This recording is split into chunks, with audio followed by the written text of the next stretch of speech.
wabarakatuh. Mohon maaf jika suara saya tergetar ya Bapak Ibu ya. Alhamdulillah bisa ketemu lagi dengan Bapak Ibu semuanya dan terlihat sehat dan bahagia. Alhamdulillahirabbil alamin. Puji syukur kehadirat Allah Subhanahu wa taala. Kita masih diberikan nikmat sehat dan nikmat semangat untuk bisa berkumpul kembali di aula tercinta kita, aula SMK Negeri 2 Indramayu. Dan tak lupa sholawat serta salam tetap tercurahkan kepada baginda kita Nabi besar Muhammad SAW, kepada para sahabatnya dan kita umatnya hingga akhir zaman. Bapak Ibu yang kami hormati dan yang kami banggakan, terima kasih kami sampaikan. Tanpa dukungan Bapak Ibu, kami tidak akan bisa melaksanakan kegiatan yang begitu sangat berarti bagi kami dan semoga bermanfaat untuk Bapak Ibu yang hadir di ruangan ini dan khususnya untuk sekolah tercinta.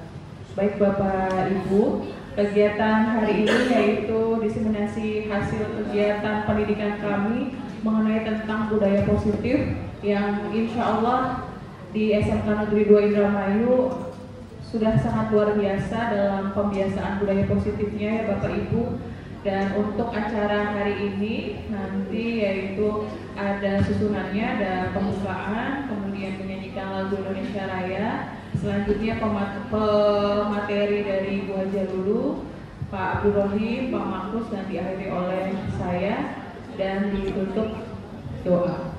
Bapak Ibu, untuk keberkahan kegiatan kita pada hari ini, marilah kita bersama-sama dengan membaca basmalah.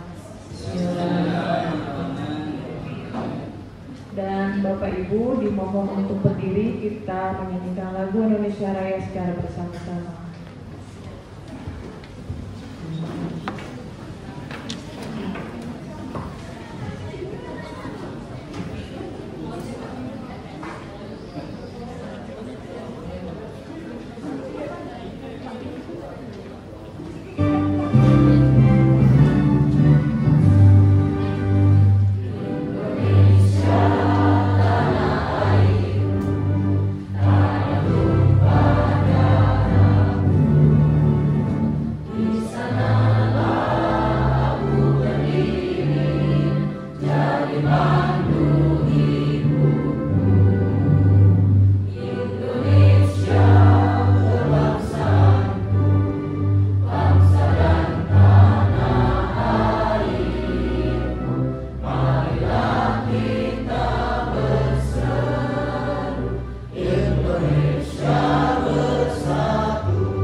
Materi ada sambutan dari Kepala SMK Negeri 2 Indramayu dan diwakili oleh Pak Makus sebagai Bangka Bidang Kurikulum dan SDM. Kepada Pak Makus dipersilakan.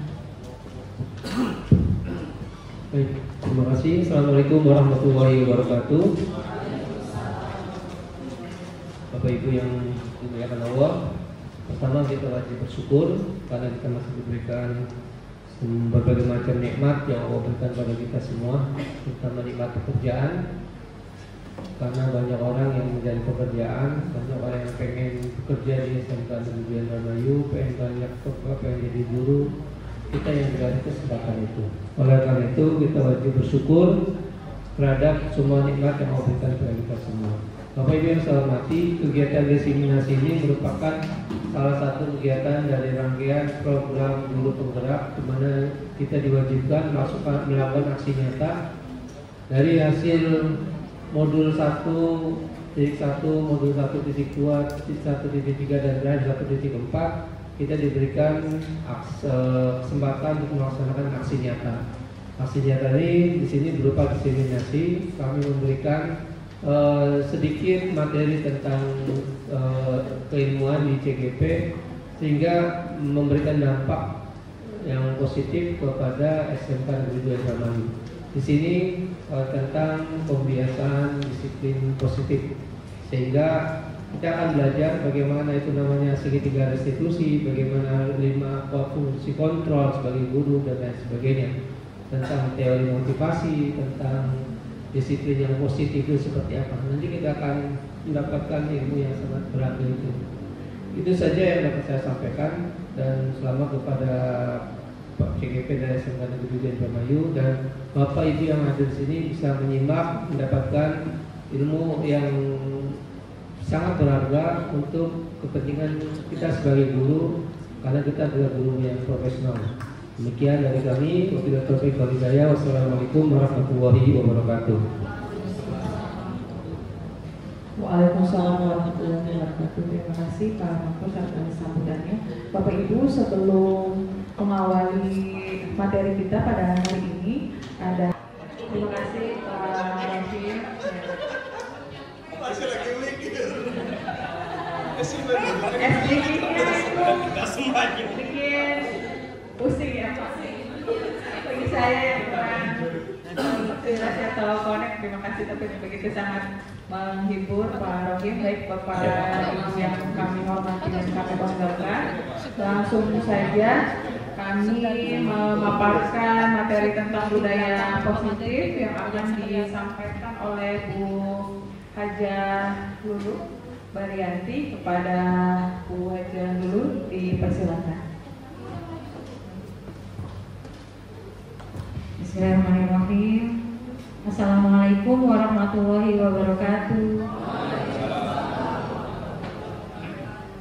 Terima kasih kepada Ibu Destia atas kesempatannya, dan terima kasih juga kepada Bapak Ibu semuanya yang sudah berkenan untuk hadir dan berkenan untuk menjadi partisipan bagi kegiatan kami di pendidikan guru penggerak ini ya Bapak Ibu ya. Terima kasih sudah meluangkan waktunya juga. Baik, ini adalah salah satu tugas dari calon guru penggerak, yaitu modul 1.4 tentang budaya positif, dan kami harus mempraktekkan aksi nyatanya, yaitu dengan membagikan pemahaman tentang apa itu budaya positif kepada rekan-rekan guru maupun staf tata usaha yang ada di sekolah di mana CGP itu berada. Baik Bapak Ibu, ini sudah ngantuknya sudah buyar ya? Iya, tadi kan baru ada apa namanya ice cream ya? Saya ngantuk Bu. Oke. Atau malah tambah pusing ini? Iya, karena apa namanya itu tadi banyak ini ya, clue-cluenya gitu ya. Baik Bapak Ibu, ini tujuan pembelajaran, yaitu CGP dapat menyampaikan pembelajaran dari penerapan konsep inti dari modul budaya positif serta pemahaman mereka mengenai konsep-konsep inti dalam modul budaya positif. Jadi sebenarnya di SMK Negeri 2 Indramayu ini sudah banyak ya budaya-budaya positif yang sudah diterapkan, antara lain seperti S3 atau 3S? 3S ya. Iya. Jadi apa namanya? Ya kita juga punya S3 gitu ya, nggak apa-apa, kan sama aja, cuma tinggal apa beda tempatnya, 3 di awal sama 3 di akhir gitu. Itu 3S, itu juga salah satu budaya positif bisa juga, yaitu salam, sapa, dan senyum. Kemudian juga ada yang tiap hari Jumat itu juga beberapa budaya positif juga di situ, yaitu ada jumsi, kemudian juga ada senam bersama, lalu ada ibadah duha bersama itu juga salah satu budaya positif yang sudah diterapkan di sekolah kita. Jadi sudah banyak budaya positif di sekolah kita. Tetapi mungkin ada yang mungkin bisa kita terapkan gitu lebih lanjut setelah kita belajar bersama tentang apa itu budaya positif. Gitu. Mungkin ada yang bisa kita terapkan kelanjutannya yang belum kita terapkan, tapi mungkin kita bisa terapkan ya Bapak Ibu. Baik, ini latar belakangnya dari budaya positif ini. Jadi menurut Ki Hajar Dewantara itu bahwa pendidikan itu berhubungan dengan kodrat keadaan dan keadaannya setiap anak. Jadi andai kata anak tidak baik dasarnya, tentu anak tersebut perlu mendapatkan tuntunan agar semakin baik budi pekertinya. Anak yang dasar jiwanya tidak baik dan juga tidak mendapat tuntunan pendidikan, tentu akan mudah menjadi orang jahat. Anak yang sudah baik dasarnya juga masih memerlukan tuntunan. Tidak saja dengan tuntunan itu ia akan mendapatkan kecerdasan yang lebih tinggi dan luas, akan tetapi dengan adanya tuntunan itu ia dapat terlepas dari segala macam pengaruh jahat. Tidak sedikit anak-anak yang baik dasarnya, tetapi karena pengaruh-pengaruh keadaan yang buruk kemudian menjadi orang-orang yang jahat. Oh iya Bapak Ibu, mohon maaf saya menyampaikannya sambil duduk ya, karena keterbatasan gerak. Kemudian oleh karena itu sekolah sebagai salah satu tempat pendidikan perlu untuk membangun budaya positif agar anak atau murid-murid kita tersebut mendapatkan tuntunan agar semakin baik budi pekertinya. Dalam diskusi kita kali ini kita akan meninjau lebih dalam tentang strategi menumbuhkan lingkungan yang positif. Kita akan melakukan refleksi atas penerapan disiplin yang dilakukan selama ini di lingkungan kita. Bagaimana strategi kita dalam praktek disiplin tersebut? Apakah selama ini kita sungguh-sungguh menjalankan disiplin atau kita melakukan sebuah hukuman? Nah, nanti kita juga akan memikirkan kembali kebutuhan-kebutuhan dasar yang dibutuhkan oleh murid kita. Sampai kenapa murid kita itu melakukan hal yang tidak pantas gitu. Berarti ada kebutuhan-kebutuhan dasar dari murid kita yang belum terpenuhi gitu. Nanti kebutuhan-kebutuhan dasar akan disampaikan oleh kalau nggak salah Pak Rohim atau Pak Markus tentang kebutuhan-kebutuhan dasar dari manusia itu apa gitu. Kemudian kita juga akan mengeksplorasi suatu posisi dalam penerapan disiplin. Jadi guru sebagai manajer, bagaimana itu peran guru sebagai seorang manajer? Jadi peran guru itu ketika mendisiplinkan peserta didik atau siswa itu ada yang sebagai penghukum, ada yang sebagai pembuat rasa bersalah, ada yang sebagai teman, ada yang sebagai pemantau, dan yang terbaik adalah yang menerapkan disiplin positif itu guru sebagai manajer, gitu ya. Di sini kita akan mendalami juga bagaimana pendekatan restitusi. Nanti akan disampaikan oleh Bu Testia tentang bagaimana itu pendekatan restitusi yang dapat menumbuhkan murid-murid yang bertanggung jawab, mandiri dan merdeka. Baik, ini adalah yang akan dipelajari tentang perubahan paradigma belajar, disiplin positif nilai kebajikan dan lain sebagainya. Itu yang akan dibahas nanti oleh Bapak dan Ibu yang akan melakukan diseminasi ini. Dan saya bagian yang pertama yaitu perubahan paradigma belajar dan disiplin positif dan nilai-nilai kebajikan. Baik, Bapak Ibu, sekarang ini sering digaungkan ya pembelajaran paradigma baru ya Bapak Ibu. Barangkali ada yang bisa memberikan tanggapannya apa itu pembelajaran dengan paradigma baru. Ada Bapak Ibu yang mungkin bisa menyampaikan pendapatnya apa itu pembelajaran paradigma baru? Jadi pembelajaran itu proses, Bu. Jadi dalam hal pembelajaran itu di dalam itu banyak proses sehingga bisa membentuk satu kata yaitu pembelajaran sehingga bisa menghasilkan. Nah, kemudian kalau paradigma baru itu satu cara atau metode supaya yang tadi itu bisa menjadi referensi agar dalam kegiatan pembelajaran tadi tumbuh lebih baik. Terima kasih. Baik, terima kasih Pak. Ya. Betul ya apa yang dikatakan oleh Pak Jadri. Jadi agar tumbuh baik gitu ya. Jadi paradigma baru ini ada pembelajaran yang diterapkan agar tumbuh baik. Ya, luar biasa Pak Jajan. Pembelajaran paradigma baru di sini adalah pembelajaran salah satunya adalah yang berpihak kepada murid dan itu adalah sesuatu yang baik gitu ya Bapak Ibu ya, pembelajaran yang berpihak kepada murid gitu. Dan di sini adalah pembelajaran yang berpihak kepada murid, salah satunya adalah pembelajaran yang berdiferensiasi gitu. Jadi kita mengakomodir kebutuhan dari murid-murid kita. Apa yang menjadi kebutuhan dari peserta didik kita itu untuk belajar itu apa? Apa yang menjadi motivasi mereka untuk belajar itu? Kemudian juga apa yang menjadi gaya belajar dari peserta didik kita? Gitu. Kita juga perlu tahu. Jadi nanti dari latar belakang siswa yang berbeda-beda, latar belakang sosial, ekonomi dari peserta didik kita yang berbeda-beda gitu ya, kita kemudian bisa menerapkan pembelajaran yang sesuai dengan latar belakang mereka gitu, agar semuanya terakomodir, agar apa yang menjadi latar belakang mereka itu terakomodir gitu. Itu namanya pendidikan inklusif, pendidikan yang mengedepankan kesetaraan, mengedepankan sesuai dengan latar belakang dari peserta didiknya itu. Gitu. Pembelajaran berdiferensiasi. Ada diferensiasi konten, diferensiasi produk, dan diferensiasi proses gitu. Itu pembelajaran pada rumah baru. Intinya adalah berpihak kepada murid gitu ya Bapak Ibu. Kita yang memutuskan.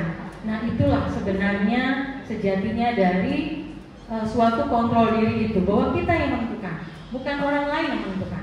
Kalau orang lain kemudian menghardik, membujuk, membentak, memberikan hadiah dan sebagainya, masalah kita membuka dan tidaknya itu adalah karena diri kita, kontrol diri kita, gitu. Kontrolnya diri kita.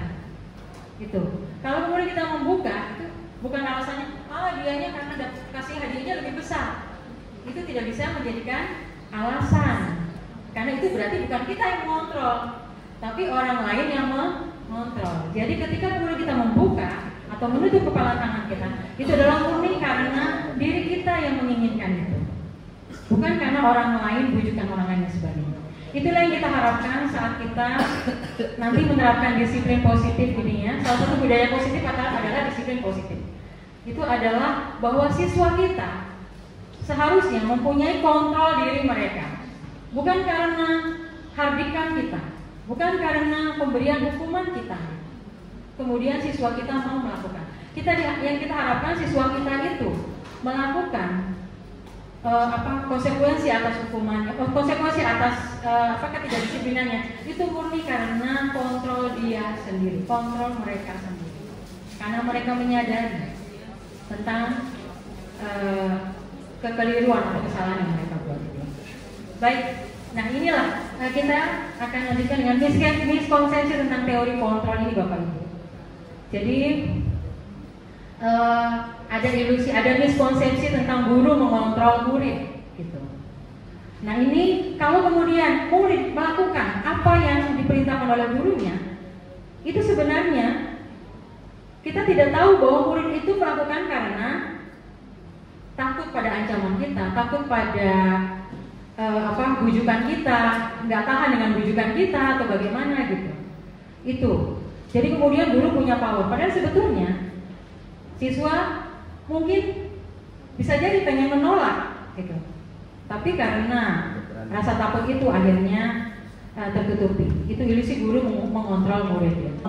Nah padahal sebetulnya pemberian hadiah itu bisa jadi malah membuat siswa kita menjadi tidak mandiri ya Bapak Ibu gitu, karena tergantung pada hadiah gitu. Jadi ketika hadiah tidak diberikan, mereka tidak akan termotivasi lagi.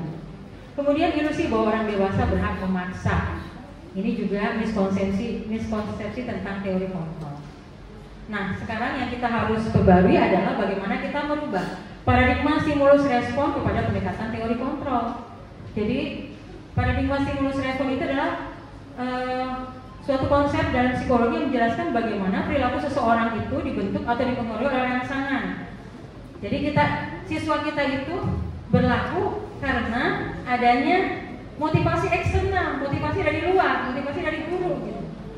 Yang kamu tuh nggak boleh kayak gitu, kamu tuh begini. Ada aturan-aturan dari guru yang kemudian itu berarti motivasi dari eksternal. Atau misalnya pemberian hadiah. Kalau kamu bisa menjawab pertanyaan ini, saya saya kasih es krim kayak gitu. Nah itu namanya adalah motivasi eksternal. Nah nanti diharapkan bahwa peserta didik itu atau siswa kita itu melakukan kedisiplinannya itu berasal dari motivasi internal, itu yang diharapkan.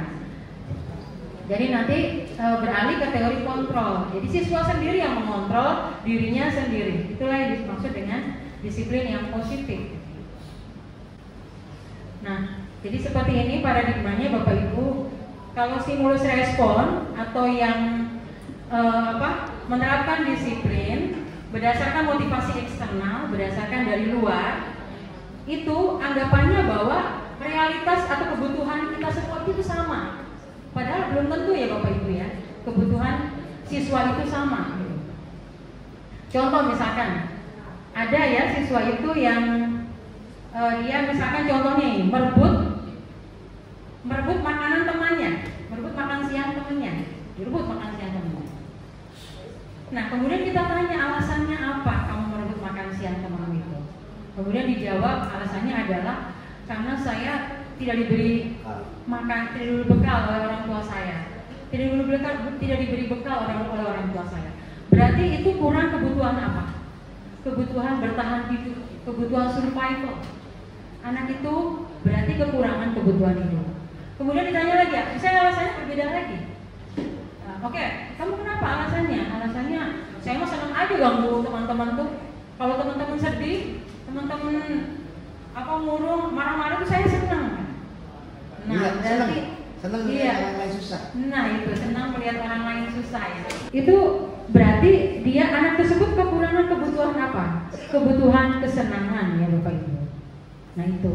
Jadi realitas kebutuhan murid kita itu berbeda-beda Bapak Ibu. Itu yang harus kita garis bawahi, yang harus kita betul-betul perhatikan itu.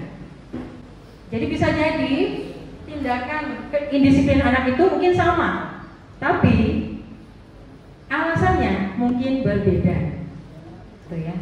Nah ini disiplin positif, ada salah satu budaya positif, ada disiplin positif. Jadi disiplin positif ini, oke Bapak Ibu mungkin bisa memberikan tanggapannya apa itu disiplin, yang menurut pandangan Bapak Ibu, disiplin itu apa ya Bapak Ibu? Disiplin positif adalah merupakan sesuatu cara penerapan disiplin, yang tadi penerapan aturan yang baik tadi, yang mengajarkan anak bertanggung jawab dan menumbuhkan kesadaran diri berdasarkan nilai-nilai kebajikan. Jadi anaknya yang mempertanggungjawabkan dan menumbuhkan kesadaran diri berdasarkan nilai-nilai kebajikan. Jadi bukan kita yang menentukan, oh kamu harus dihukum ini karena kamu lalai masuk kelas telat squat jam atau push up. Nah itu disiplin positif bukan Bapak Ibu? Positif juga dari segi yang tidak dipandang itu tidak baik, baik juga Bu. Baik juga, baik bagi kita dulu ya. Mereka mungkin bisa. Pak Jaja sebagai murid menyukai kontrol diri seperti itu ya. Tapi apakah tadi yang paradigma stimulus respon sama yang paradigma teori kontrol tadi, bahwa setiap kebutuhan itu mungkin berbeda. Mungkin pandangan Pak Jaja sebagai murid seperti itu, senang gitu. Tapi belum tentu murid yang lain, misalnya murid Pak Samsul sebagai murid belum tentu juga kan sama gitu ya. Atau misalnya Pak Mas Fahmi sebagai murid belum tentu sama juga gitu kan. Nah itu. Nah di sini untuk disiplin positif ini adalah kita biarkan siswa untuk mempertanggungjawabkan apa yang menjadi konsekuensi atas tindakan disiplinannya itu gitu, berdasarkan nilai-nilai kebajikan. Makanya mungkin biasanya di awal tahun ajaran baru itu ada kita membuat keyakinan kelas gitu Pak. Nah keyakinan kelas itu yang membuat siapa? Yang membuat adalah siswa gitu. Sebenarnya yang membuat siswa, kemudian guru yang memfasilitasi untuk pembuatan keyakinan kelas tersebut. Nah ini disiplin positif lebih ke arah disiplin diri yang dapat mengontrol diri dalam melakukan segala tindakan. Disiplin diri dapat membuat murid memahami, menyadari berdasarkan motivasi internal Bapak Ibu, bukan akibat paksaan, pujian ataupun hukuman. Tadi kalau saya nyuruh siswanya, ayo squat jam atau push up, itu tuh berarti paksaan, pujian, hukuman, atau motivasi internal siswanya. Mungkin ini ya, tindakan kita adalah baik, oke, nanti ibu mungkin akan bicara ya, atau bapak mungkin akan bicara dengan kamu setelah selesai pembelajaran, mungkin itu. Ya, baru kemudian selesai pembelajaran kita baru memfasilitasi atau baru berbicara dengan murid yang disipliner tersebut gitu, tentang apa keyakinan kelas apa yang mereka telah langgar gitu.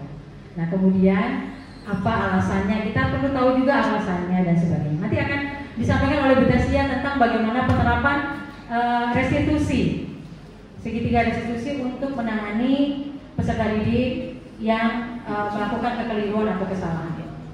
Baik, ini adalah nilai-nilai kebajikan yang sebaiknya diterapkan di Indonesia. Jadi banyak nilai-nilai kebajikan itu ya, setiap negara punya nilai-nilai kebajikan masing-masing. Nah untuk di Indonesia, terutama di institusi pendidikan, maka nilai-nilai kebajikan ini mungkin bisa menjadikan acuan kita, gitu ya, yaitu yang ada dalam profil pelajar Pancasila. Baik, kemudian selanjutnya adalah, untuk bagian yang ketiga dan keempat akan disampaikan oleh Bapak Abrohim. Kepada Bapak Abrohim kami persilakan. Ya, terima kasih. Terima kasih atas waktunya. Assalamualaikum warahmatullahi wabarakatuh. Biar selamat pagi. Speakingnya sudah lah ya. Oke, saya akan menjabarkan tentang motivasi perilaku manusia. Ini nanti ada sedikit contoh biar melek juga. Nanti ada sebuah video. Mungkin Pak Mapus bisa lihat dari itu. Belum ya belum. Di sini udah belum sebelumnya itu. Jadi nanti sebelum saya menampilkan sebuah video, nanti ini ada untuk motivasi. Nah ini saya jelaskan dulu. Motivasi adalah dorongan internal atau eksternal yang mendorong seseorang untuk melakukan suatu tindakan atau tujuan tertentu. Dalam psikologi motivasi sering dibagi menjadi dua kategori untuk motivasi. Ada yang tadi yang dijelaskan oleh Bu Lulu, internal dan eksternal tadi. Jadi nanti ada motivasinya. Nanti dulu. Nah ini di sini untuk nanti akan dijelaskan setelah next berikutnya ada yang udah tampilan. Ya, ini dulu. Sambil berdiri aja biar ya. Boleh ditampilkan dulu. Oh, masih Oke. Ini ada dua video yang saya tampilkan. Nah ini untuk memotivasi anak saja supaya ini untuk ditugaskan ke anak juga. Jadi kita saling berbagi saja. Ini suatu. Nah ini tindakan contoh video awal. Nah, ini ada keterangan. Ini saya bagikan ke anak gitu biasanya. Nanti ada pertanyaan tematik. Nah berikut video yang kedua. Ini sama, kontennya sama antara video pertama dan kedua, hanya yang terakhir yang membedakan.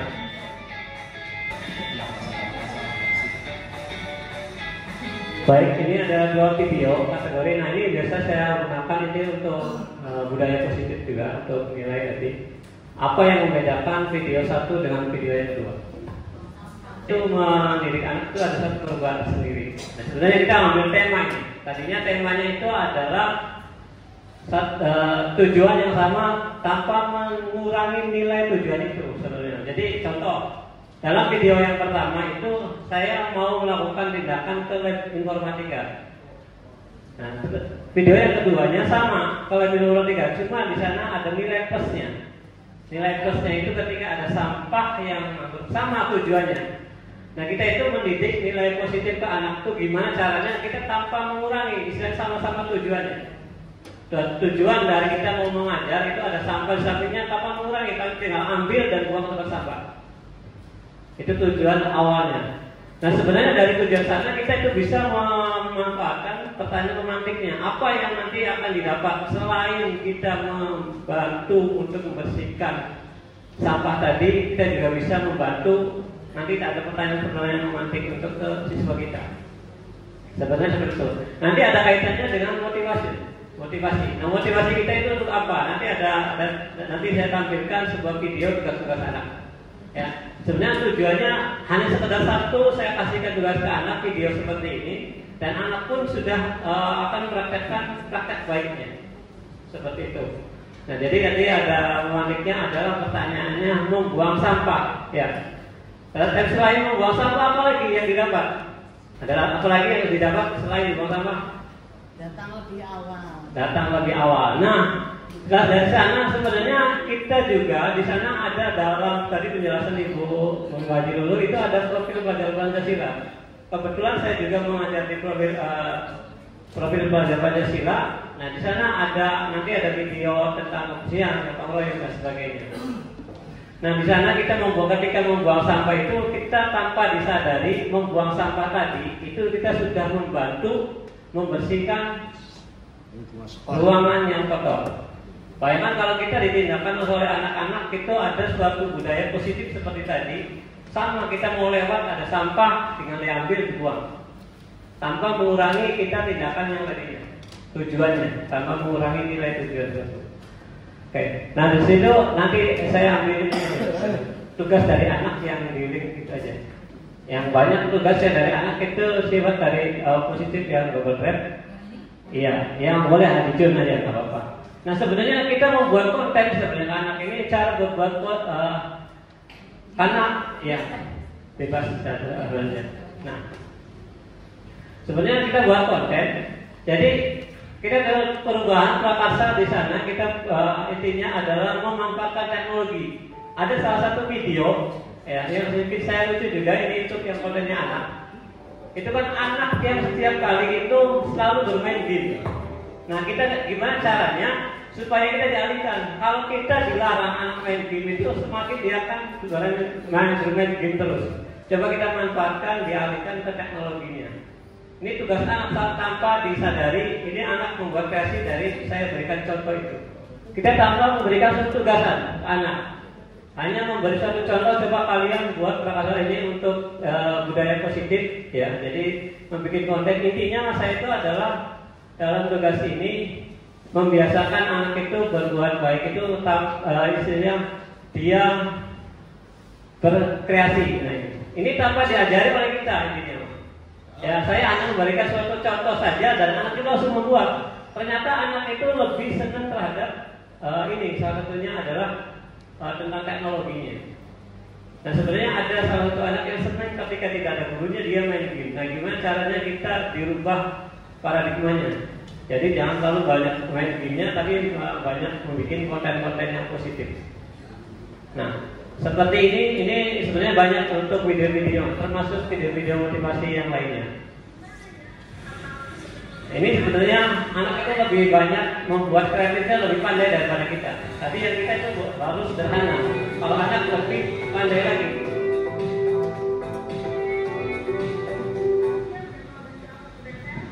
Ya, ini intinya mah kita hanya memberikan coba ini enaknya anak itu seperti apa. Jadi kita mengikuti daripada perkembangan anak. Kalau kita dipaksakan malah tidak bisa. Jadi sebisanya anak aja. Kayak kembali lagi ke pembahasan tadi ada pertanyaan motivasi tadi. Ini tentang motivasi perilaku manusia. Nah nanti ini untuk motivasi perilaku manusia terbagi menjadi 3. Tadi yang sudah dijelaskan oleh Bu Haji dulu. Itu ada untuk menghindari ketidaknyamanan atau hukuman. Nah biasanya kita melakukan suatu tindakan itu ke anak. Biasanya anak mau nurut itu ada 3 kategori biasanya. Ya, 3 kategori menurutnya anak itu karena yang pertama itu kena hukuman.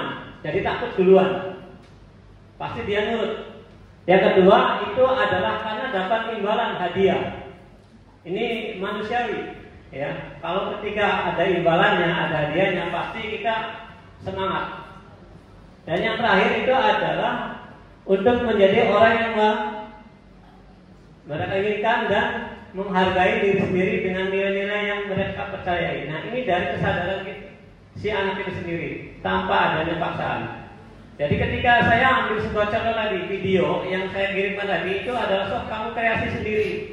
Karena anak itu dia lebih senang dengan kreasinya. Tanpa adanya imbalan tidak ada. Ya, tidak ada satu tekanan hukuman, tidak ada. Jadi intinya adalah dalam motivasi ini kita itu nanti dibagi, nanti insya Allah dijelaskan nanti pada materi yang kelima kalau masalah ini untuk yang motivasi ini. Nah, jadi intinya sekali lagi pada motivasi perilaku manusia itu dari eksternal dan internalnya. Nah, yang satu dan kedua itu masuk kategori eksternal karena tekanan tidak sesuai dengan hati nuraninya, melainkan ada satu bisa jadi imbalan ataupun tekanan. Itu baru nurut. Yang terakhir itu adalah dari hati dirinya sendiri, dari hati nurani. Ya, jadi itu penjelasan untuk motivasi perilaku manusia. Berikutnya, keyakinan sekolah dan kelas. Nah ini dalam pembahasan keyakinan sekolah dan kelas. Nah ini biasanya ketidaknyamanan anak itu kembali lagi dalam suatu pertanyaan. Ini untuk pertanyaan semantik. Apakah sama keyakinan kelas sama peraturan kelas? Ada yang bisa jawab? Apa Pak? Keyakinan kelas dan peraturan kelas. Keyakinan kelas. Ya lain Pak. Beda. Apa yang membedakan, Pak Jaja? Ustaz Jaja. Kalau keyakinan kelas itu merasa apa yang ada dalam aturan di kelas itu sudah diakui benar oleh siswa ataupun wali kelas. Sedangkan satu lagi apa Pak? Keyakinan kelas itu yang harus diberlakukan dan harus dilakukan oleh kelas saja itu. Kelas itu saja. Kalau keyakinan kelas itu merasa dia semua kelas itu yakin benar. Jadi secara kelas. Terima kasih Pak. Ada lagi yang lain? Dibantu saja. Ya, ini untuk yang ibu-ibu yang cantik-cantik ini biar semangat tidak tidur lagi. Istri gini. Ini ada pertanyaan yang untuk ini ada untuk ibu-ibu. Ada yang bisa menjelaskan perbedaan antara keyakinan kelas dengan peraturan kelas? Ada yang bisa membedakan? Tadi ada masukan dari Sajaja, itu ada benar. Ada lagi?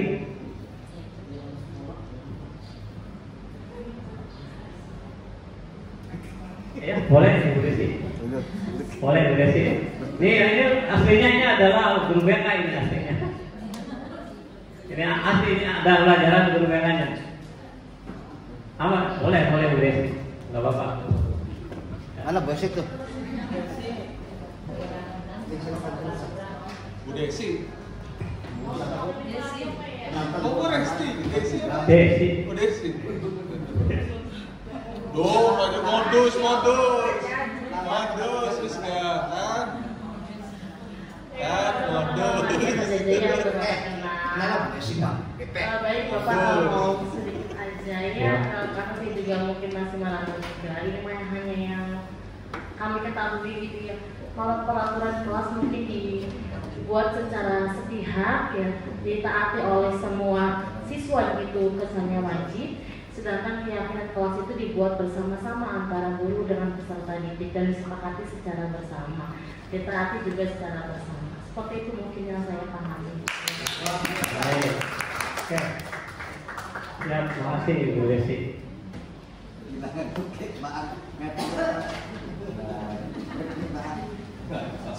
Ya, terima kasih Ustaz Jaja dan Bu Desi.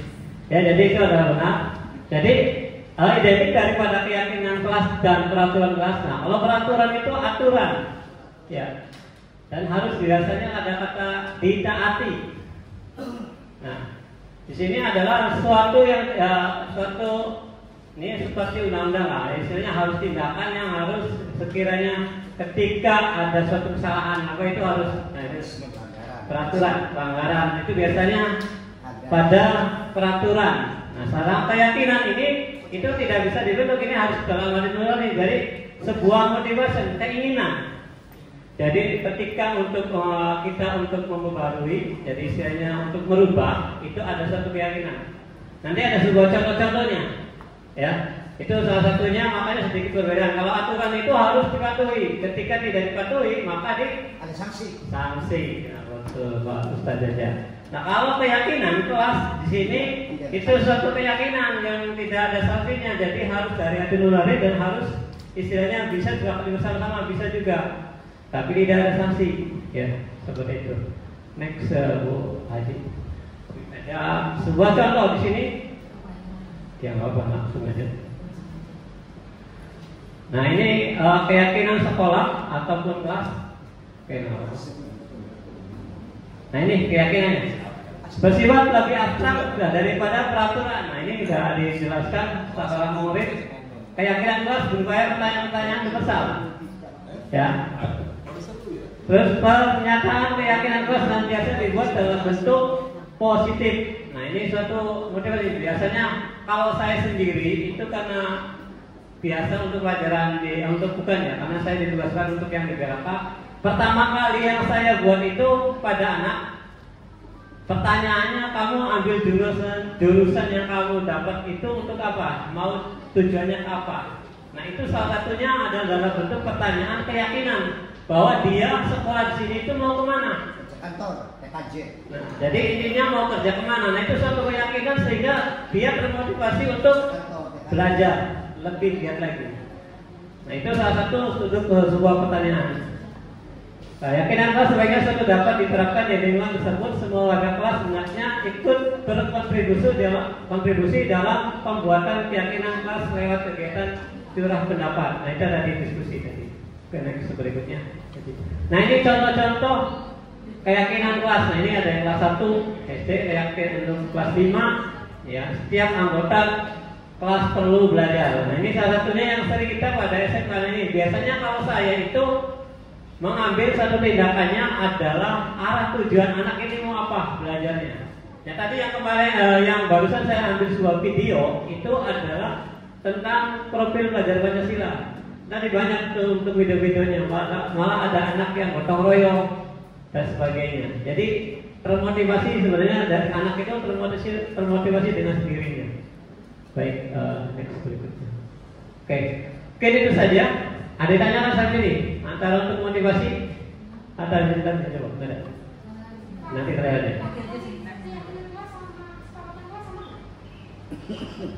Kesepakatan kelas, yes. Kalau kesepakatan sama ini, jadi kita bahas itu adalah keyakinan sama peraturan kelas. Jadi kesepakatan itu masuk dalam keyakinan kelas. Ya, jadi kesepakatan kelas dengan keyakinan kelas itu sebetulnya sama saja. Tetapi di sini apabila keyakinan kelas itu sudah disepakati, maka namanya adalah kesepakatan kelas. Jadi kalau belum disepakati itu namanya adalah keyakinan kelas. Dan memang sebaiknya adalah sudah disepakati, sudah ditandatangani oleh siswa. Jadi ketika kita membuat keyakinan kelas dengan curah pendapat tadi, jadi semuanya dari siswa, gitu kan? Berpendapat, kita hanya memfasilitasi saja membuat keyakinan kelasnya. Kemudian setelah jadi keyakinan kelas tersebut, lalu sebaiknya adalah siswa tanda tangan, menandatangani itu. Kemudian wali kelas juga menandatangani, orang tua siswa juga menandatangani. Nah, ketika sudah terjadi penandatangan itu, maka namanya adalah kesepakatan kelas. Itu sih, menurut saya. Saya ada tambahan. Baik, terima kasih Pak Rofim atas paparannya dan video-video inspirasinya luar biasa. Memang begitu ya Bu Nining ya, kami juga sama menanyakan kepada pengajar praktik kami gitu ya. Mungkin di era kurikulum merdeka ini banyak sekali perubahan istilah-istilah baru ya. Kita istilah yang pertama aja belum maksimal menerapkan, ada istilah yang baru gitu ya.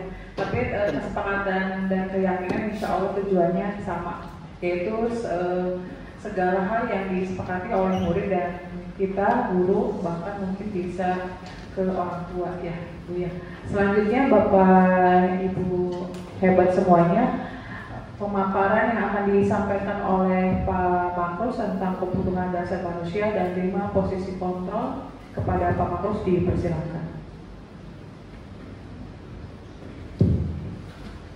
Oke, Assalamualaikum warahmatullahi wabarakatuh. Kira-kira menurut Bapak kebutuhan dasar manusia apa ya? Bu Evi, kira-kira itu banyak makan, terus apa lagi minum, terus tidur, terus piknik, terus rumah. Ternyata berbeda gitu ya. Saya dapatkan ilmu ini berbeda sama dengan teori Maslow. Menurut selama ini kita mengenal teori Maslow ya. Teori Maslow itu kan ada 5 gitu kan, hierarki gitu kan. Ada yang tentang, kita lihat.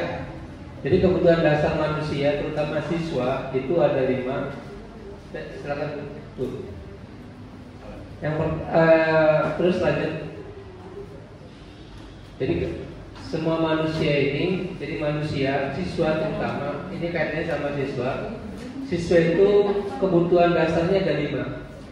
Yang pertama, mereka butuh untuk bertahan hidup atau survival. Yang kedua, mereka butuh kasih sayang dan rasa diterima. Love and belonging. Kayak Fitri aja. Love and belonging. Jangan kaget. Yang ketiga, kebutuhan akan kebebasan, freedom. Keempat, kesenangan atau fun. Dan yang kelima, penguasaan atau power. Kelima kebutuhan dasar ini harus disadari oleh semua guru, bahwa anak-anak itu membutuhkan 5 kebutuhan dasar. Yang pertama survival, kebertahan hidup, kasih sayang, bisa diterima, kemudian kebebasan, senang, dan penguasaan atau power. Next. Berikutnya, langsung saja. Next Bu. Nah, kita ke studi kasus. Ada seorang guru wali kelas 10 LKPS 1 sedang bingung menghadapi muridnya yang bernama Tommy. Anak ini sering meminta bekal makan siang dengan paksa. Jika menghadapi situasi seperti ini, apa yang akan kita lakukan? Kira-kira apa? Dengan jawabannya, next Bu. Karena dia lapar, maka yang pertama itu adalah kebutuhan survival. Dia harus bertahan hidup. Sehingga si Tommy ini dia harus bertahan hidup kasusnya. Kemudian yang kasus yang kedua, ini adalah kebutuhan akan kasih sayang dengan kasih sayang dan rasa yang dia terima. Artinya apa? Dia merasa senang temannya jadi memperhatikan dia. Kemudian ketika dia melaporkan dirinya kepada guru dan gurunya memberitahu orang tuanya sehingga orang tuanya menjadi memperhatikan. Murid kita itu senang diperhatikan dan senang diterima. Duh, jangan senang, kamu pintar banget dan sebagainya. Dirayu, diberikan pujian pada mereka, itu merupakan kebutuhan dasar murid.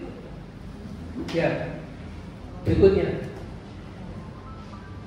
Nah, yang kasus yang ketiga ada tentang kekuasaan juga. Berikutnya Bu. Kemudian akan kesenangan. Di dalam kurikulum Iya dari awalnya dan filosofi KD bahwa anak itu belajar itu dibawa senang. Jadi ketika belajar bawalah siswa dalam keadaan senang. Kebutuhan akan kesenangan, fun, bermain. Jadikan mereka itu bermain adalah belajar adalah bermain. Ternyata anak yang namanya anak tidak ada anak SMK saja. Mau SD, TK, SMP, SMK pun masih senang diajak bermain. Itu kebutuhan dasar manusia terutama siswa. Ajaklah kebutuhan akan kesenangan. Berikutnya Bu. Nah, ada penguasaan, freedom, kesenangan, terus kebebasan, penguasaan, survival, cinta dan diakui. Sekarang saya akan berbagi satu lagi tentang apa namanya restitusi.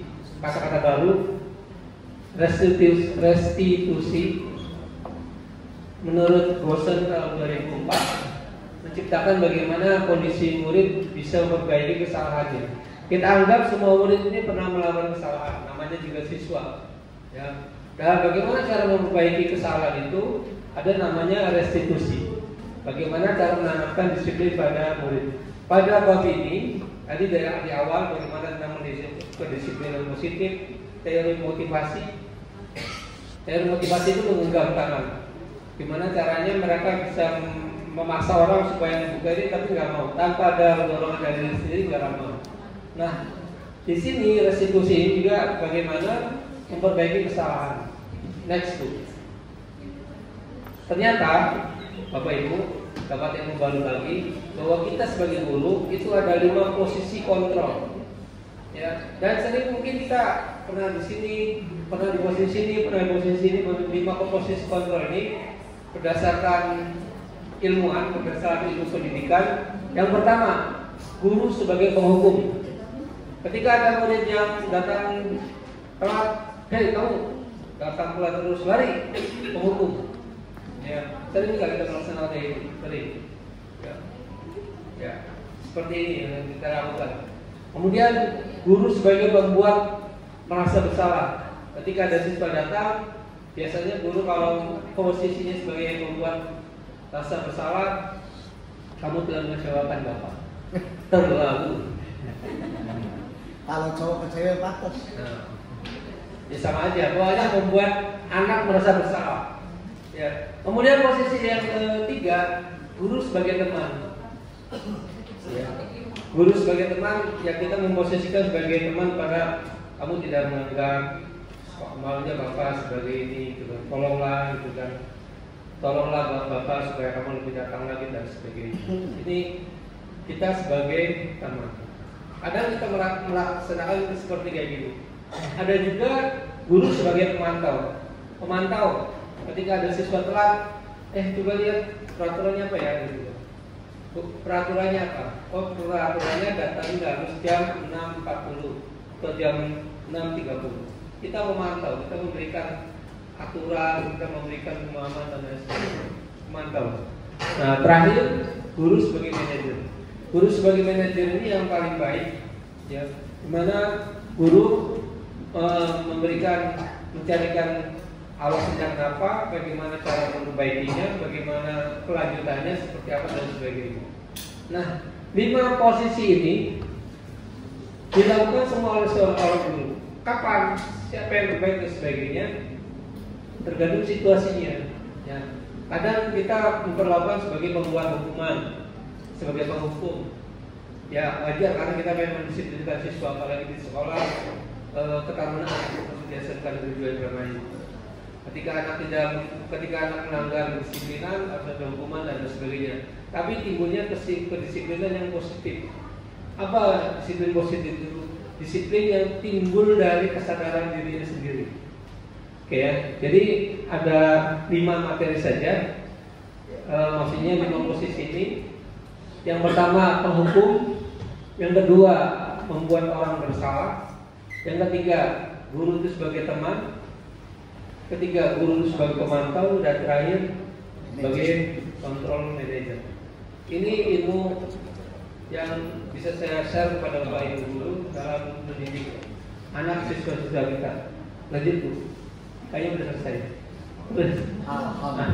Terus, berikutnya.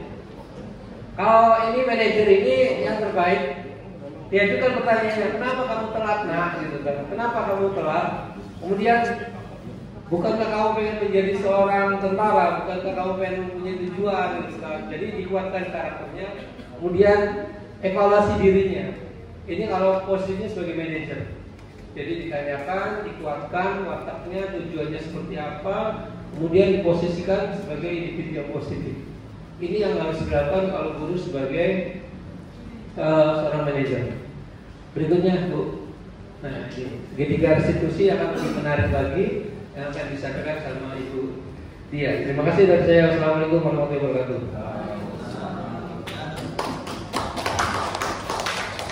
Pak Jaja tahan dulu ya Pak. 1 poin lagi saya katakan sudah selesainya bagian Pak Mahfuz gitu ya Pak ya.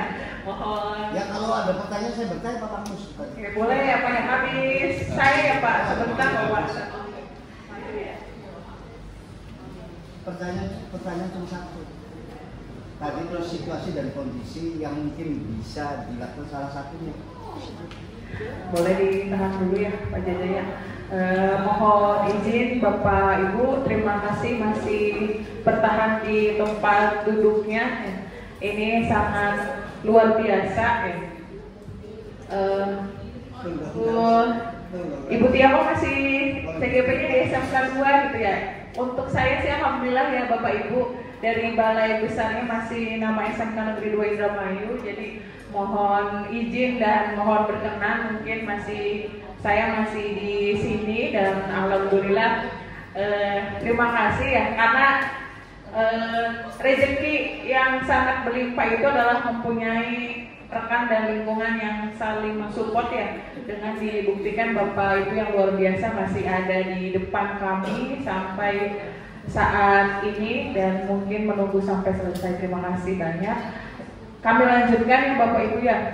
Rasanya deg-degan, sebenarnya malu juga, masih banyak yang senior, Pak Jaja mohon ampun ya, terutama yang seniornya kami ya, karena bagian materi saya itu tentang segitiga restitusi yang insya Allah Bapak Ibu luar biasa yang di depan saya ini sudah menerapkannya mungkin ya. Tapi mungkin karena posisi kami memang sedang di pendidikan guru penggerak. Bapak Ibu yang saya banggakan, segitiga restitusi yang tadi disampaikan oleh Pak Makus ya, pengertian restitusi itu sendiri bahwa ada 3 tahapan untuk memudahkan para guru serta kita di rumah sebagai orang tua anak-anak hebat kita ya Bapak Ibu ya, untuk melakukan proses menyiapkan anak untuk melakukan restitusi.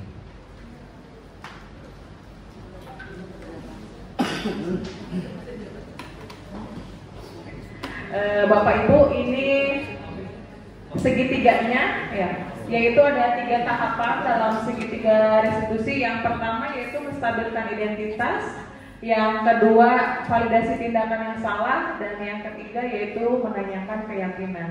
Dari tahapan yang pertama yaitu menstabilkan identitas ya, di sini dijelaskan hasil dari pendidikan guru penggerak bahwa berdasarkan prinsip membuat salah adalah bagian dari proses pembelajaran. Tidak mungkin tidak ada yang membuat kesalahan, baik itu hal yang kecil yang tidak bisa kita kontrol ya, maupun disengaja maupun tidak disengaja. Kemudian berperan menggeser identitas murid dari identitas gagal ke identitas yang sukses. Dan yang ketiga, jangan mengkritik murid yang sedang mengalami identitas yang gagal, karena sudah merasa dirinya salah. Kamu salah gitu ya, kamu mah mohon maaf BODOK gitu ya, jadi udah salah gitu ya. Semakin dikritik, oh saya ini adalah manusia yang gagal. Dengan segitiga restitusi itu kita menghindari hal-hal emosional yang seperti itu ya Bapak Ibu. Kemudian dalam menstabilkan identitas, kepada pas kita praktek kepada para peserta didik, Bapak Ibu bisa memberikan kata-kata yang pertama ketika anak, kenapa kamu masuk kelas terlambat gitu ya Pak Jaja. Kemudian pas menjawab kita membuat suatu respon ya, bahwa semua manusia itu tidak sempurna. Saya khususnya juga ya, walaupun sebagai guru pasti pernah berbuat salah mungkin dalam konteks yang berbeda. Jadi kita mengembalikan identitas anak tersebut ya, bahwa tadi kesalahan itu adalah sebuah proses dari pembelajaran. Bagaimana cara kita mengembalikan identitas anak itu untuk bisa memperbaiki kesalahannya dengan beberapa poin respon untuk bisa kita jawab kepada para peserta didik kita. Kemudian validasi tindakan yang salah. Di poin ini yaitu ada 3 prinsipnya, bahwa setiap perilaku berupaya memenuhi suatu kebutuhan tertentu. Guru atau orang tua akan bergeser dari pemikiran stimulus respon menjadi proaktif untuk memecahkan permasalahan atau kesalahan yang sudah dibuat oleh para peserta didik kita, dan mengenali dan mengakui kebutuhan murid atau anak ini dapat memperbaiki hubungan dengan murid atau anak tersebut. Selanjutnya, ada beberapa jual pertanyaan yang bisa Bapak Ibu lakukan untuk bisa memvalidasi tindakan yang salah. Berikut adalah beberapa kata-katanya. Kamu pasti punya alasan kenapa melakukan hal itu. Pokoknya kata-kata ini insya Allah ya, apalagi Bapak Ibu wali kelas, kemudian di sini ada Bapak Ibu Kakomri, Waka dan sebagainya, pasti sudah selalu memberikan bimbingan kepada anak-anaknya. Namun pemantapan aja di hari ini bahwa apa yang kita lakukan itu sebenarnya sudah segitiga restitusi atau memang belum maksimal. Kemudian yang terakhir yaitu menanyakan keyakinan. Ketika kita sudah menstabilkan identitas, anak sudah mampu mengeluarkan kata-katanya bahwa iya Bu, saya salah, kenapa melakukan hal itu, saya minta maaf. Kemudian tadi kita sudah memvalidasi tindakan yang salah, baru kita menanyakan keyakinan apa yang harus diperbaiki dan sebagainya. Dan menanyakan keyakinan ini menyatakan bahwa pada dasarnya kita termotivasi secara intrinsik. Jangan sampai tadi ya kita muncul lagi ke peraturan, tapi keyakinan bahwa anak akan memperbaiki kesalahannya dalam diri sendiri. Kemudian ketika identitas sukses telah tercapai langkah 1 dan langkah 2, maka murid akan siap untuk dihubungkan dengan nilai-nilai yang dia percaya dan berpindah menjadi orang yang dia inginkan. Di sini ada kata-katanya ya. Baik kamu salah ya, apakah ada hal yang harus kita sepakati untuk bisa merubah kesalahan kita itu ya. Nanti ada selalu bertanya biar anak itu tergali motivasi dalam dirinya untuk tidak terpaksa atau dorongan dari kita. Kita selalu menstimulus dan selalu proaktif bagaimana anak bisa memperbaiki kesalahannya dari dorongan dirinya sendiri. Kemudian Bapak Ibu, hal-hal yang harus diperhatikan dalam menerapkan segitiga restitusi adalah perilaku yang salah perlu dikaitkan dengan nilai-nilai atau keyakinan atau kesepakatan yang sudah disetujui bersama. Kesediaan orang yang melakukan kesalahan untuk memperbaiki masalahnya. Tadi dengan menanyakan keyakinan, apakah kamu bisa merubah kesalahan yang ada dengan cara apa yang harus kita sepakati untuk keterbaikan yang akan datang, seperti itu. Pemecahan masalah sebisa mungkin relevan atau memiliki hubungan dengan masalah yang ada. Perlu adanya suatu usaha perbaikan dari pihak yang berbuat kesalahan dan perlu didedikasikan waktu dari pihak yang berbuat kesalahan. Tanya kapan akan dimulai dan kapan diperbaiki masalah tersebut agar benar-benar kesalahan yang dibuat itu bisa terselesaikan dan diberikan solusi yang terbaiknya. Terima kasih Bapak Ibu, cukup sekian dari saya. Mohon maaf jika masih banyak kekurangan. Terima kasih. Assalamualaikum warahmatullahi wabarakatuh.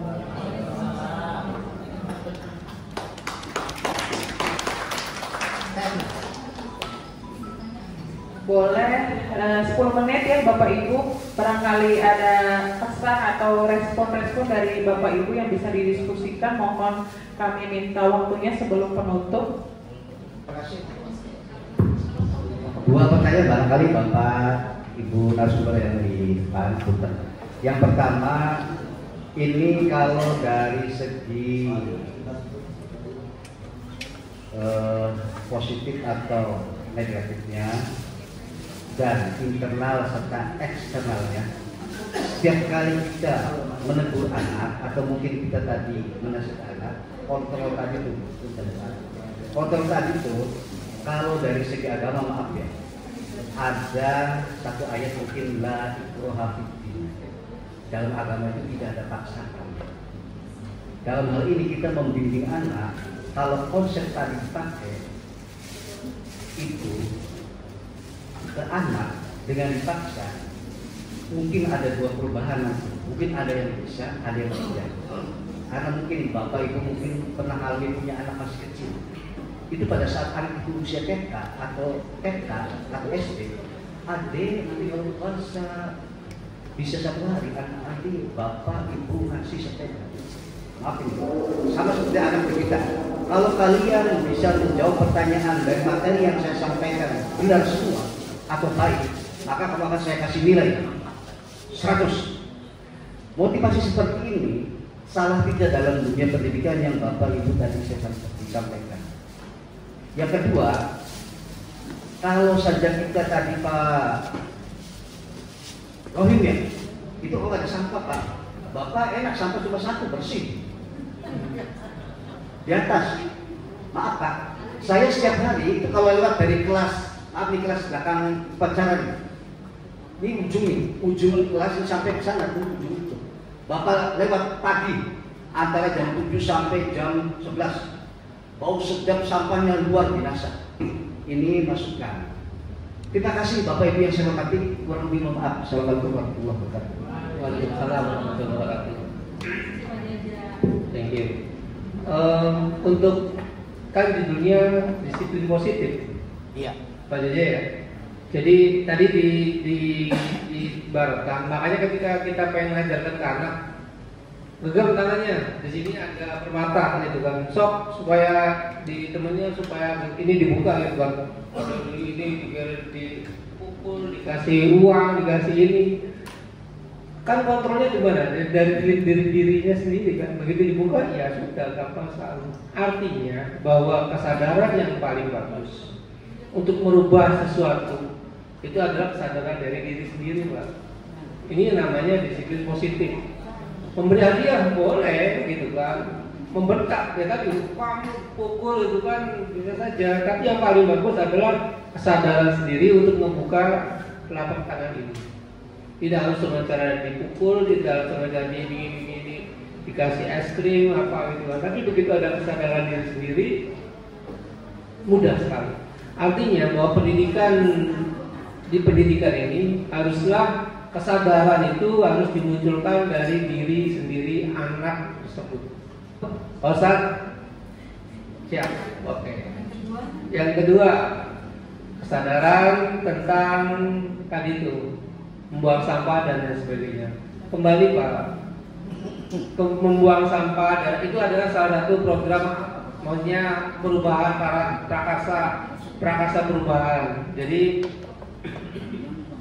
prakasa perubahan ketika membuang sampah, ketika ada sampah diambil dan sebagainya. Ini merupakan salah satu prakasa perubahan dari bergerak dan menggerakkan. Ini merupakan kampanye supaya peduli sama lingkungan. Ya.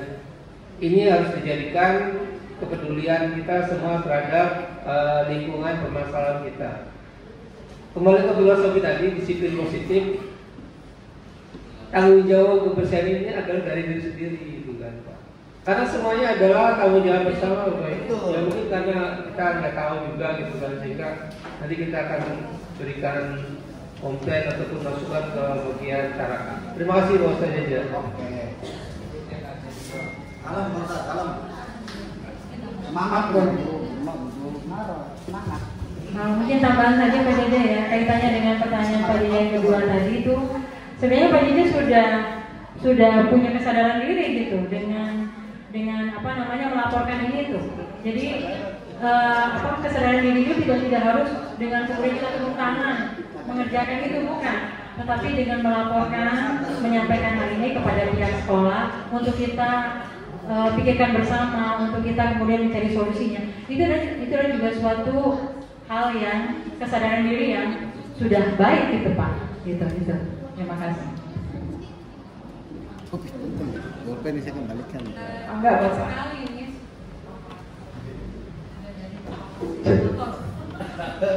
Assalamualaikum warahmatullahi wabarakatuh.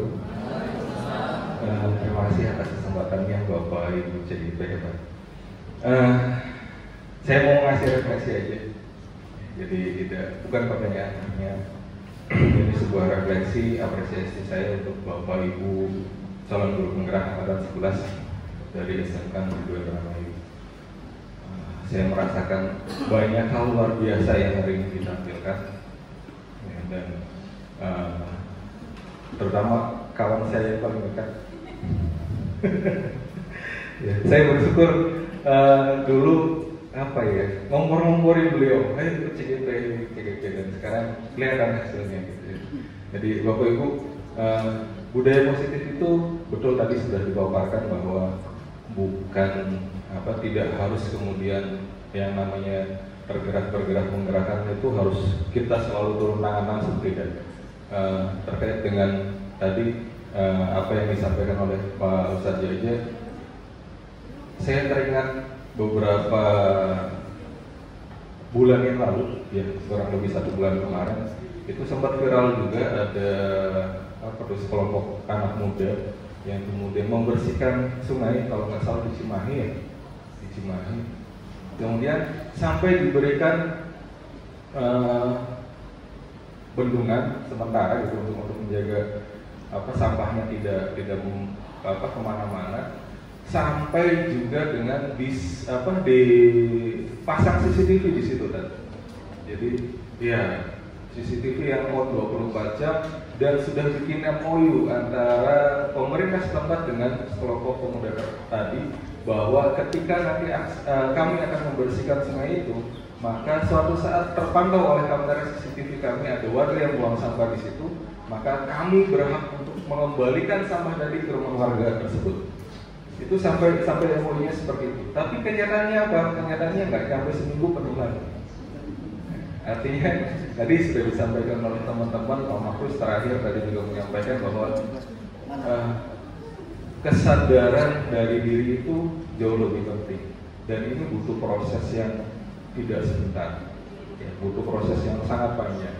Jadi saya sudah sangat bahagia, saya sudah sangat senang ketika teman-teman di depan ini sudah punya pemahaman tentang budaya positif, pemahaman bagaimana kemudian ada yang namanya kesepakatan kelas, ada yang namanya keyakinan kelas, ada yang namanya tata tertib. Mudah-mudahan ke depan juga sudah tidak ada lagi di SMK 2 punishment gitu. Kenapa? Kalau masih hukuman ya bukan kurikulum merdeka gitu, bukan sekolah yang merdeka. Nanti kita buat dalam berjalannya waktu, saya yakin SMK 2 akan benar-benar menjadi kampus merdeka yang aman, yang nyaman buat siswanya. Kemudian semua budaya positif itu muncul dari siswa, ya, dengan bantuan Bapak Ibu guru yang kemudian berkampanye secara masif, ya, bukan lagi menjadi sebuah tata tertib yang yang menakutkan. Sama seperti Hapunten, Ustaz, barangkali saya salah, mohon diluruskan. Sama seperti sholat. Sholat ini bagi sebagian kita adalah aturan, harus sholat. Tapi bukan menjadi sebuah keyakinan bahwa kita yang butuh sholat. Nah, ketika sholat itu adalah sebuah keyakinan, kita yang butuh sholat, kita yang butuh waktu untuk bersyukur kepada Allah, kepada Rabb-Nya, maka insya Allah apa yang disampaikan oleh ustadz-ustadz kita, apa yang disampaikan oleh kiai-kiai kita, bahwa bahwa sholat itu menjauhkan kita dari nahi munkar, itu akan tercapai. Tapi kalau kalau sholatnya hanya sebagai penggugur kewajiban, tata tertib tadi, aturan yang harus dijalani, ya sampai kapanpun makna sholatnya nggak akan terlalu. Mungkin itu sedikit dari saya. Sekali lagi saya apresiasi dengan Bapak Ibu semua. Saya minta tepuk tangan buat Bapak Ibu CDP yang ada di sini. Terima kasih atas apa yang disampaikan, dan mudah-mudahan semua yang sudah didesiminasikan itu juga tidak berhenti sampai di sini, tapi nanti terus secara masif disampaikan kepada rekan-rekan, kepada siswa-siswanya, supaya nanti menurut betul-betul ada perubahan yang signifikan di SMK Negeri Indramayu. Ya, kita doakan bersama, mudah-mudahan kawan-kawan kita CGP yang ada di depan ini bisa lulus dengan nilai yang terbaik, dan tidak hanya itu, dan mudah-mudahan nanti juga teman-teman guru muda lainnya bisa segera menyusul untuk jadi CGP, biar sama-sama belajar, sama-sama mewarnai kampus merdeka kita SMK Negeri Indramayu. Terima kasih atas kesabarannya. Kurang lebihnya mohon maaf. Bila kami berdaya, wassalamualaikum warahmatullahi wabarakatuh. Waalaikumsalam warahmatullahi wabarakatuh. Terima kasih Bapak fasilitator kami atas segala supportnya. Bapak Ibu, sebelum kami akhiri, mari kita berdoa bersama. Semoga segala apa yang kita lakukan itu untuk kebermanfaatan bagi kehidupan kita. Pada Bapak Mahfuz untuk bisa memimpin doa penutup di kegiatan hari ini. Bismillahirrahmanirrahim. Allahumma shalli ala sayyidina Muhammad wa ala ali sayyidina Muhammad. Rabbana zalamna anfusana wa lam taghfir lana wa tarhamna lanakunanna minal khasirin. Rabbana atina fid dunya hasanah wa fil akhirati hasanah wa qina adzabannar. Sallallahu ala sayyidina Muhammadin wa ala alihi wa sahbihi wasallam. Walhamdulillahi rabbil alamin.